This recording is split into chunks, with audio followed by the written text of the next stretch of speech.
Mosaic India, a mirror to memorable musings. നമസ്കാരം. Mosaic ഇന്ത്യയുടെ മറ്റൊരു പുതിയ എപ്പിസോഡിലേക്ക് എല്ലാവർക്കും സ്വാഗതം. ഒരുമയുടെയും കരുതലിൻ്റെയും സ്നേഹത്തിൻ്റെയും സന്ദേശം വിളിച്ചോതുന്നതാണല്ലോ ക്രിസ്മസ്. തങ്ങളുടെ കൃഷിയിടത്തിൽ നെൽച്ചെടികൾ കൊണ്ട് യേശുദേവൻ്റെ രൂപം തീർത്ത് മധ്യ തിരുവിതാംകൂറിൻ്റെ അഭിമാനമായി മാറിയ രണ്ട് കർഷകരെയും അവരുടെ കൃഷിയിടത്തിൽ ജീവൻ തുടിച്ചു നിൽക്കുന്ന യേശുദേവൻ്റെ ചിത്രത്തെയുമാണ് മൊസൈക്ക് ഇന്ത്യയുടെ ഈ എപ്പിസോഡിലൂടെ ഞാൻ നിങ്ങൾക്ക് പരിചയപ്പെടുത്തുന്നത്.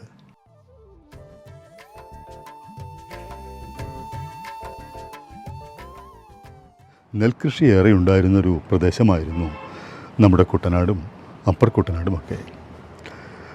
ഈ 2-3 ദശകങ്ങളായി വികസനം അശാസ്ത്രീയമായി മാറിയപ്പോഴാണ് നമ്മുടെ നെൽകൃഷിക്കൊരു കോട്ടം തട്ടിയതും നെൽപ്പാടങ്ങളൊക്കെ നികരാൻ തുടങ്ങിയതും.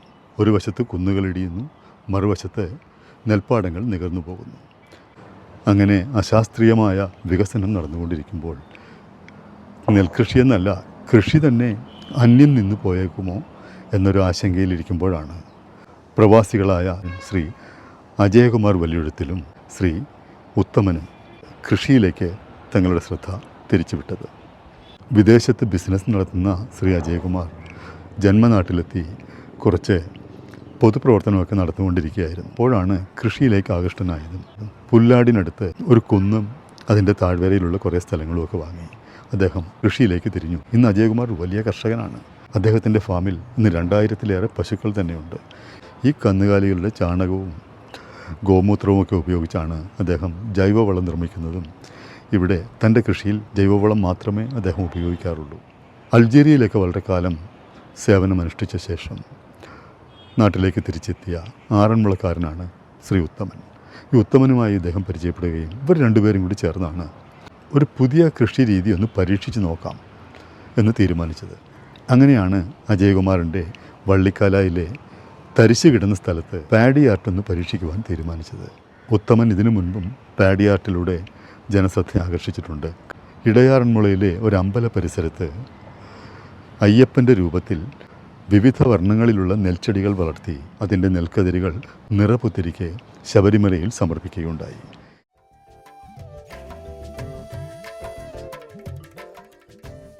ഇതിനു മുൻപ് അദ്ദേഹം ഇന്ത്യയുടെ രൂപത്തിലൊരു പാഡി ആർട്ട് ചെയ്തിരുന്നു മറ്റൊരു സ്ഥലത്ത്. അങ്ങനെയാണ് ഈ 2 കർഷകർ വള്ളിക്കാലയിലെ തരിശുഭൂമിയിൽ പാഡി ആർട്ട് പരീക്ഷിക്കുവാൻ തീരുമാനിച്ചത്. കൃഷിക്കായി നിലമൊരുക്കി പല നിറത്തിൽ ഇലകളുള്ള നെൽച്ചെടികൾ നട്ട് ചിത്രങ്ങൾ രൂപപ്പെടുത്തുന്ന കലാപരമായൊരു കൃഷിരീതി അല്ലെങ്കിൽ ടെക്നിക്ക്, അതാണ് റൈസ് പാഡി ആർട്ട്. ജപ്പാനിലാണ് റൈസ് പാഡി ആർട്ടിൻ്റെ ഉത്ഭവം അല്ലെങ്കിൽ തുടക്കം.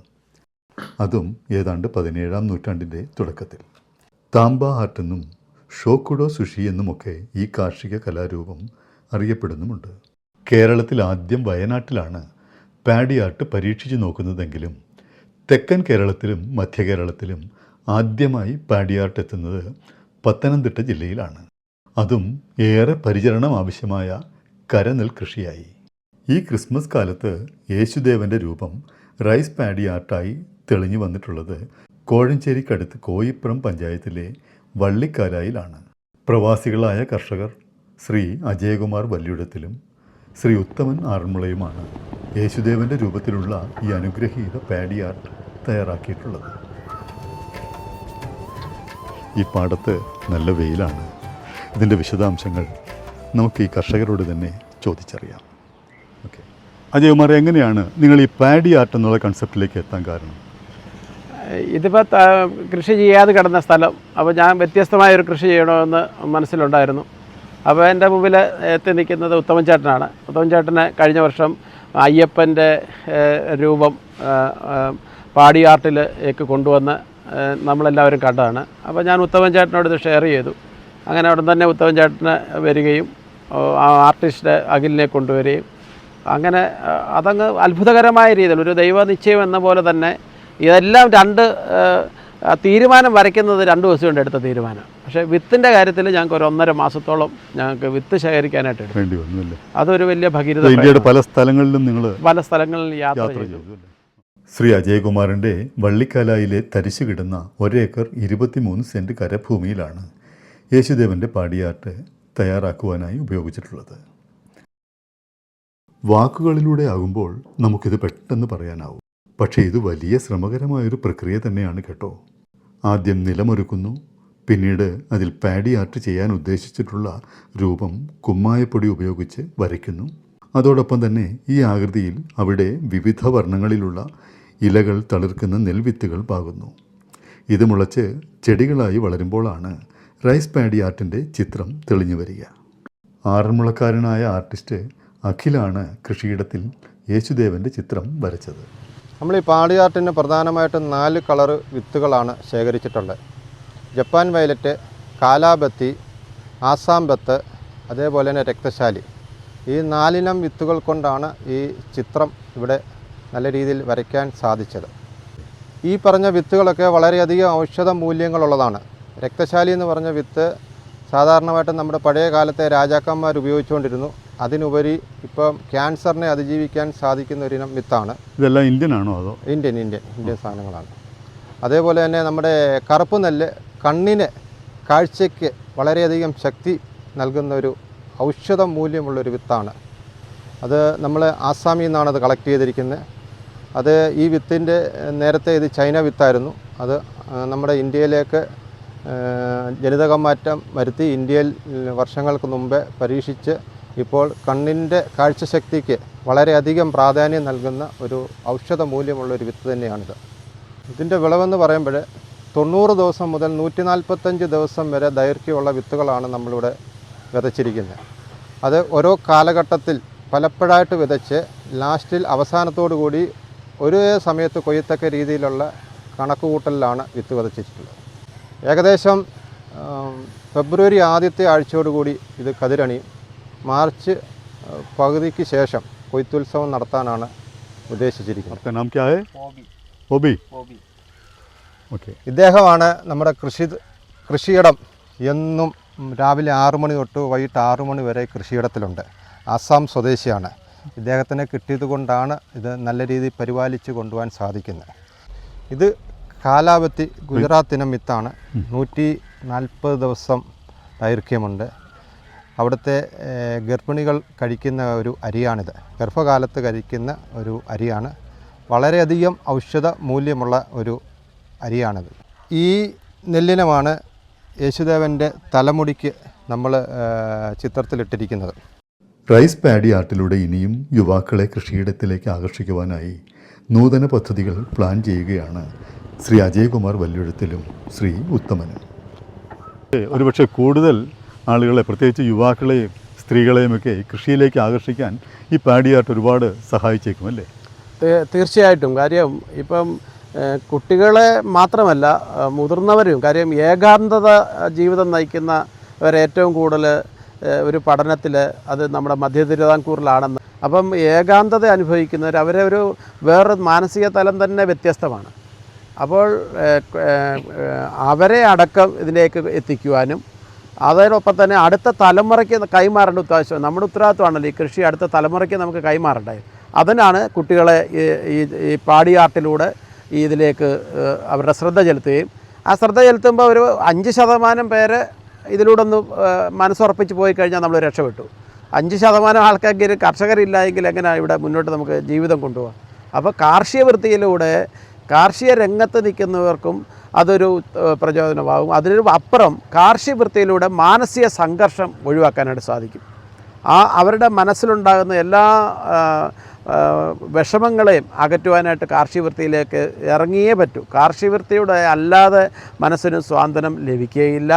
ക്ഷമയുള്ള ഒരു തലമുറയെ വളർത്തിയെടുക്കണമെങ്കിൽ കർഷകരായിട്ട് മാറണം. ആ കർഷകന് മാത്രം അവനിങ്ങനെ കാത്തിരിക്കുക, വിത്ത് വിതയ്ക്കുമ്പം തൊട്ട് കാത്തിരിക്കുക. എന്ന് മുളയ്ക്കുന്നു, മുളച്ചു വന്നു കഴിഞ്ഞാൽ അതിനെ ശ്രദ്ധിക്കുന്നു, അത് കഴിഞ്ഞ് അതിന് വളമിടുന്നത്, അത് പൂവാകുന്നത്, കായായി വരുന്നത്, അത് ഹാർവെസ്റ്റ് ചെയ്യുന്നത്. അപ്പോൾ ഈ കാത്തിരിപ്പാണ്. ഒരു 3-3.5 മാസം നെല്ല് കൃഷിയാണെങ്കിൽ ആ കാത്തിരിപ്പെന്ന് പറയുന്നത് വലിയ ക്ഷമയാണ്. അപ്പോൾ നമ്മളെ ക്ഷമയിലേക്ക്, നമ്മളെ ഒരു പൗരന് വേണ്ടുന്നത് ക്ഷമയാണ്. അത് ഇന്നത്തെ കുട്ടികൾക്കില്ല. ആ കുട്ടികളിലേക്ക് അത് എത്തണമെങ്കിൽ കാർഷിക വൃത്തിയിലേക്ക് അവരിറങ്ങണം. കാർഷിക വൃത്തിയിലേക്ക് അവരെ ആകർഷിക്കാൻ വേണ്ടി തന്നെയാണ് പാഡി ആർട്ട് ചെയ്തതും. ഇനിയിപ്പോൾ അജയ്കുമാറും ഉത്തമനും കൈകോർത്ത സ്ഥിതിക്ക് ഇനി കൂടുതൽ പാഡി ആർട്ടുകൾ നമുക്ക് ഇവരിൽ നിന്ന് പ്രതീക്ഷിക്കാം. എന്തൊക്കെയാണ് ജയകുമാർ നിങ്ങൾ കൂടുതൽ ഇനി മുന്നോട്ടുള്ള ദിവസങ്ങളിൽ ചെയ്യാൻ ഉദ്ദേശിക്കുന്ന ഇത്തരം ആർട്ടുകൾ? ഇപ്പം ഞങ്ങളുടെ ഒരു ലക്ഷ്യം വളരെ ക്ലിയറാണ്. കേരളത്തിൽ അങ്ങോളം ഇങ്ങോളം തരിശായിട്ട് കിടക്കുന്ന കരഭൂമി അത് കർഷകർക്ക് വീണ്ടെടുത്ത് കൊടുക്കണം. അത് ആ ഭൂ ഉടമയുടെ അനുവാദത്തോടു കൂടി തന്നു കഴിഞ്ഞാൽ, ഞങ്ങളെപ്പോലുള്ള കർഷകർക്ക് തന്നു കഴിഞ്ഞാൽ കർഷകർ രക്ഷ പിടിക്കും. കാരണം നമ്മൾ കണ്ടത്തിൽ കൃഷി ഇറക്കുമ്പോൾ അത് ഹാർവെസ്റ്റ് ചെയ്യുമെന്നൊന്നും യാതൊരു ഉറപ്പുമില്ല. ഒന്നിൽ മഴ ആ സമയത്ത് വരാം, പ്രളയം വരാം, ഹാർവെസ്റ്റ് വിളഞ്ഞു കിടക്കുമ്പോൾ മഴ പെയ്ത് വെള്ളത്തിനടിയിൽ പോയിട്ട് അത് ഹാർവെസ്റ്റ് ചെയ്യാൻ പറ്റാത്ത സാഹചര്യം. അപ്പോൾ കർഷകൻ എന്നും ദുരിതം തന്നെയാണ്. അപ്പോൾ ഈ കരനെൽ കൃഷി ഇതൊരു പരീക്ഷണാടിസ്ഥാനത്തിൽ കൂടാണ് ഞങ്ങൾ ചെയ്തിരിക്കുന്നത്. അത് 100% ഗവൺമെൻറ് ഇതിൽ ശ്രദ്ധ കൊടുക്കണം. ഗവൺമെൻറ്റിനും ഗുണം വരുന്നതാണ്. ഗവൺമെൻറ്റിൻ്റെ പകുതി ഭാരം താത്തു വെക്കാനായിട്ട് സാധിക്കും കരനെൽ കൃഷിയിലൂടെ. അപ്പോൾ അതൊരു പരീക്ഷണാടിസ്ഥാനത്തിൽ ചെയ്യുന്നതിനോടൊപ്പം തന്നെ പാടി ആർട്ടിലൂടെ കൂടുതൽ ആൾക്കാരെ എത്തിക്കുവാൻ വേണ്ടിയിട്ട് ഇനി വരുന്ന ഞങ്ങൾ നിരവധി ആർട്ട് ഞങ്ങളുടെ മനസ്സിലുണ്ട്. ഉത്തമൻ ചേട്ടൻ ഞങ്ങളത് ചർച്ച ചെയ്തിട്ടുണ്ട്. പൊതുജനങ്ങളെ ആകർഷിക്കാത്ത രീതിയിലുള്ള ആർട്ടായിരിക്കും നമ്മൾ തരാം. അഡ്വാൻസായിട്ട് അത് പറയുന്നതിലൊരു കാര്യം. പക്ഷേ നിരവധി ആർട്ട് ഫോം ഇനിയും ജനിക്കുവാനായിട്ടിരിക്കുന്നു. ഇതൊരു തുടക്കം മാത്രമേ ആയിട്ടുള്ളൂ. ഉത്തമൻ ചേട്ടൻ്റെ ആ കഴിവും എൻ്റെ കൃഷി മേഖലയിലുള്ള എക്സ്പീരിയൻസും ഞങ്ങളുടെ ഒരു ധൈര്യം, ഞങ്ങൾ എടുത്തു ചാടി ചെയ്യുമോ ഇതൊക്കെ. അപ്പോൾ ഇത് എവിടെയെങ്കിലുമൊക്കെ ചെന്ന് ഇടിച്ച് നിൽക്കും. ആരുടെയെങ്കിലുമൊക്കെ ഹൃദയത്തിൽ ഇത് സ്പർശിക്കുമെന്നുള്ളതിന് യാതൊരു സംശയമില്ല. നമ്മൾ അങ്ങോളം ഇങ്ങോളം പ്രസംഗിച്ച് നടന്നിട്ട് കാര്യമില്ല. എന്തെങ്കിലും പൂച്ചക്കാരെങ്കിലും മണി കെട്ടണ്ടായോ? ഞങ്ങൾ രണ്ടുപേരും പൊട്ടന്മാരായിരിക്കുക. ഇതുകൊണ്ട് ഞങ്ങൾക്ക് ലാഭമൊന്നുമില്ല, ഞങ്ങളുടെ കയ്യിൽ നിന്ന് പൈസ ഇറങ്ങത്തുള്ളൂ. പക്ഷേ അതിലൂടെ വലിയൊരു പരിവർത്തനം സൊസൈറ്റിയിലേക്ക് കൊണ്ടുവരാൻ സാധിക്കും. അത് ജനങ്ങൾ ഏറ്റെടുക്കും. സർക്കാർ അതിന് വേണ്ടുന്ന പിന്തുണ കൊടുക്കണമെന്ന് അഭ്യർത്ഥിക്കുകയാണ്. അതായത് ഞങ്ങൾ ഇത്രയും 20ഓളം വിത്ത് വിതച്ചിട്ടുണ്ട്. ഈ വിത്തുകളുടെ സംരക്ഷണം കൂടിയാണ് ഞങ്ങൾ ഏറ്റെടുത്തിരിക്കുന്നത്. അതിൽ 16ഓളം വിത്തിൻ്റെ സംരക്ഷണം, മറ്റൊക്കെ ഉമയൊക്കെ നമുക്കിവിടെ ലഭ്യമുള്ളതാണ്. ആ വിത്ത് അടുത്ത പ്രാവശ്യം ഞങ്ങളിത് എടുത്തിട്ട് ഇത് ആവശ്യക്കാർ വരുമ്പോൾ അവർക്ക് ഞങ്ങൾ കൊടുക്കും. അത് ഫ്രീ ആയിട്ട് വരത്തില്ല. അതിനൊരു തീർച്ചയായിട്ടും ഒരു എമൗണ്ട് ഇട്ടിട്ട് അടുത്ത കർഷകർ കൊടുക്കും. ആ കർഷകരിലൂടെ അടുത്ത 2-3 അങ്ങനെ ഇതിൻ്റെ സംരക്ഷണം ഇതിനെ നമുക്ക് തിരിച്ചു കൊണ്ടുവരാനായിട്ട് സാധിക്കും. ഇതൊരു കൺസർവേഷനും കൂടാണ്. അപ്പം ഞങ്ങൾ വലിയൊരു പ്ലാൻ ഞങ്ങൾക്കുണ്ട്. ഞങ്ങൾ അടുത്ത പ്രാവശ്യം ചെയ്യാൻ പോകുന്നത് ഞങ്ങൾ 108 വിത്തിൻ്റെ പദ്ധതിയാണ്. 108 ഇനം. ആ 108 ഇനം ഞങ്ങൾ കൊണ്ടുവന്ന് വിതച്ച് ഇന്ത്യയുടെ പല ഭാഗങ്ങളിൽ നിന്ന് പ്രൊക്യൂർ ചെയ്യും. ഇന്ത്യയുടെ പല ഭാഗങ്ങളിൽ സഞ്ചരിച്ച് ചുമ്മാതെ ഫോണിൽ കൂടെ സഞ്ചരിക്കും. ആ മണ്ണിൻ്റെ ഘടന അത് നമുക്കിവിടെ അനുയോജ്യമാണോ അതൊക്കെ ആലോചിച്ച് അവിടുത്തെ കാലാവസ്ഥ ഏത് കാലാവസ്ഥയിലാണ് അവിടെ വളരുന്നത്, അത് നമ്മുടെ നാട്ടിലേക്ക് പറ്റുമോ? അതായത് ഈ സഹ്യപർവ്വത നിരകളാണല്ലോ മഹാരാഷ്ട്ര തൊട്ട് ഇങ്ങോട്ട്. അപ്പോൾ ഇവിടെ ഈ വെസ്റ്റേൺ ഘാട്ടിൽ നമുക്ക് എന്തൊക്കെ സാധ്യമാകാം? ഇതൊക്കെ ഒരു തരം ലാബിലിരുന്ന് ഞങ്ങൾ ടെസ്റ്റ് ഒന്നും ചെയ്യാൻ ഞങ്ങൾക്ക് അറിയത്തില്ല. പക്ഷേ ഞങ്ങൾ മണ്ണിൽ ഞങ്ങൾ ടെസ്റ്റ് ചെയ്യുകയാണ്. ഇത്രയേറെ യാത്ര ചെയ്തൊക്കെ നിങ്ങളിതൊക്കെ ഈ വിത്തിനങ്ങളൊക്കെ ശേഖരിക്കാൻ ഒരുപാട് യാത്രകൾ നിങ്ങൾക്ക് വേണ്ടി വരുന്നു. ഇതിനൊക്കെ ഒരുപാട് ധനച്ചിലവുള്ള കാര്യമാണ് അല്ലേ? ഇതൊരു ലാഭകരമായി തൽക്കാലം കൊണ്ടുപോകാനാവില്ലെന്ന് എല്ലാവർക്കും. സാറേ, എനിക്ക് ഒരു ചോദ്യം ചോദിക്കാനുള്ളൂ. ഇന്ന് എത്രയോ മോണിമെൻ്റലായിട്ടുള്ള സ്ഥലങ്ങൾ ലോകത്തുണ്ട്. ഇന്ന് ജീവിച്ചിരിക്കുന്നവരാരും പണിതല്ലല്ലോ ഒന്നും. അത് നമ്മുടെ പൂർവികർ പണിഞ്ഞ് അന്ന് അവരെന്തുമാത്രം ത്യാഗം അനുഭവിച്ചിട്ടാണ് അത് പണിഞ്ഞത്. എന്തിനാണ് അടുത്ത തലമുറ ഇന്ന് നമ്മളത് ആസ്വദിക്കുക എന്ന് പറഞ്ഞ പോലെ ഞങ്ങൾക്ക് ഒരു മറ്റു വരുമാനമുണ്ട്. അപ്പം ഞങ്ങൾക്ക് പലതും ചെയ്ത് കാണിക്കാൻ സാധിക്കും. അത് മാതൃകയാക്കുക. ഞങ്ങൾക്ക് തീർച്ചയായിട്ടും പണച്ചെലവുണ്ട്. പണച്ചെലവിനേക്കാളും യാത്ര എന്ന് പറയുന്ന അത്ര ഞങ്ങൾ ഇഷ്ടപ്പെടുന്നതുകൊണ്ട് തീർച്ചയായിട്ടും അത് ആസ്വദിക്കുന്നുണ്ട്. യാത്രയിലൊക്കെ നല്ല ഒരുപാട് പ്രശ്നങ്ങളുണ്ടാകുന്നുണ്ട്, പനി വരും. അപ്പോൾ യാത്ര ഒരു ഹോബിയാക്കി ആ ഹോബി ജനങ്ങളിലേക്ക് അതിൻ്റെ റിസൾട്ട് എത്തിക്കുന്നത് ഇതുപോലെ ഞങ്ങൾ പാടി ആർട്ടും ചെയ്ത് കരനെല്ല് എത്ര കരനെല്ല് കൃഷിക്ക് ഞങ്ങൾക്ക് സ്ഥലം തന്നാലും ഞങ്ങൾ രണ്ടുപേരും പത്തനംതിട്ട ജില്ലയിൽ തന്നാൽ ഏറ്റെടുത്ത് ചെയ്യാൻ തയ്യാറാണ്. ഞങ്ങൾക്ക് ബാക്കി ഇവിടുത്തെ പൊതുജനങ്ങളുടെ, ഇവിടെ യുവാക്കളുടെ, ഇവിടെ പോലീസ് ഡിപ്പാർട്ട്മെൻറ്റിൻ്റെ അടക്കം ഞങ്ങൾക്ക് സപ്പോർട്ട് കിട്ടുന്നുമുണ്ട്. കൂടാതെ ഞാൻ പറഞ്ഞല്ലോ, ഇത് പശു അധിഷ്ഠിത കൃഷി സമ്പ്രദായ രീതിയാണ്, കൗ ബേസ് ഫാമിംഗ് ആണ്. അപ്പോൾ ഇതിൽ നിന്ന് കിട്ടുന്ന ഉൽപ്പന്നം പ്യുവർ ഓർഗാനിക്കാണ്. അപ്പോൾ ഓർഗാനിക് പ്രൊഡക്റ്റിൻ്റെ ഒരു മൂല്യവർദ്ധിത, കാര്യം ഇതിൽ 50 ഗ്രാം അരി എടുത്ത് കഴിച്ചു കഴിഞ്ഞാൽ ഒരു ബൂസ്റ്റർ ഫുഡാണത്. അന്നത്തെ ദിവസം ഒന്നും കഴിക്കണം. അത്രയ്ക്ക് ഈ ആസാം കറുപ്പിനും ബത്തയ്ക്കുമൊക്കെ അത്രയ്ക്ക് 400-500 വിലയുള്ളതാണ്. അതിൻ്റെ ഒരു മൂല്യവർദ്ധിത പ്രൊഡക്ട്സും ഞങ്ങൾ ഇതിൽ നിന്ന് ഉണ്ടാക്കാനായിട്ട് ഞങ്ങൾക്ക് പദ്ധതിയുണ്ട്. അത് വിജയിക്കും തീർച്ചയായിട്ടും. അതൊരു മാതൃകാപരമായിട്ട് മറ്റുള്ളവർക്കും അത് ഏറ്റെടുക്കാവുന്നതാണ്. ശ്രീ അജയകുമാറും ഉത്തമനും ചേർന്ന് തയ്യാറാക്കിയിട്ടുള്ള യേശുദേവൻ്റെ രൂപത്തിലുള്ള പാഡി ആർട്ട് ഇന്ന് യുവാക്കൾക്കും കർഷകർക്കും ഒരാവേശമായി മാറിയിട്ടുണ്ട്.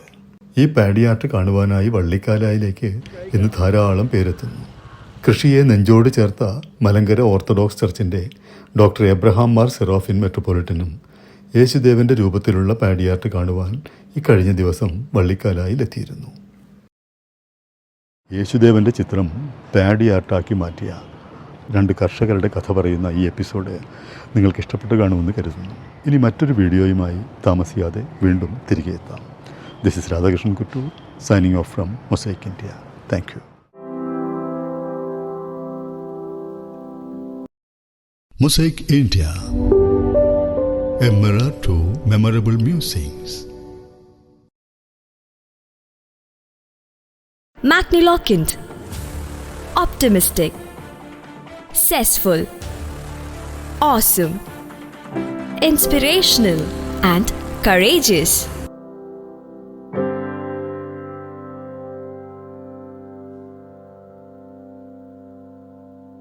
Let's explore together.